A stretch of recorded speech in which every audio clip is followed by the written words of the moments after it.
IPL నుంచి తప్పుకునే foreign ప్లేయర్ల విషయంలో 10 మంది ఫ్రాంచైజీలు అసంతృప్తిగా ఉన్నట్లు తెలుస్తోంది.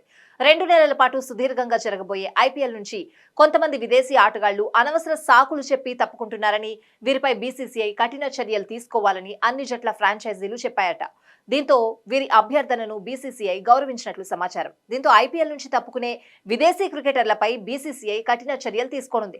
వేలంలో కొన్న ఆటగాళ్లు చివరి నిమిషంలో ఏదైనా కారణం చేత తప్పుకుంటే వారిని 2 ఏళ్లు ఐపీఎల్ నుంచి బ్యాన్ చేయనున్నారు. ఇందులో భాగంగా గాయాలు, వ్యక్తిగత కారణాలు, దేశం కోసం ఐపీఎల్ ను మధ్యలోనే వదిలేయడం లాంటివి చూస్తే వారిపైన 2 ఏళ్లు నిషేధం తప్పదు. ఉద్దేశపూర్వకంగా తప్పుకుంటే వారికి ఈ నియమం వర్తిస్తుంది. England star player Jos Buttler IPL playoffs మ్యాచ్లకు దూరం అవ్వడం ఆ జట్టు విజయ అవకాశాలను దెబ్బతీసింది. వారేంద్ర హసరంగా సైతం గాయం కారణంగా తప్పుకోవడంతో సన్ రైజర్స్ జట్టు స్పిన్ విభాగంలో బలహీనంగా కనిపించింది. Jason Roy, Alex Hales, Mujeeb ur Rahman, Adam Zampa, Mark Wood లాంటి స్టార్ ఆటగాళ్లు వేలంలో తక్కువకు అమ్ముడవడంతో ఐపీఎల్ ఆడేందుకు ఆసక్తి చూపించలేదు. వ్యక్తిగత కారణాలు, గాయాల వంక చెప్పి ఐపీఎల్ నుంచి తప్పుకున్నారు.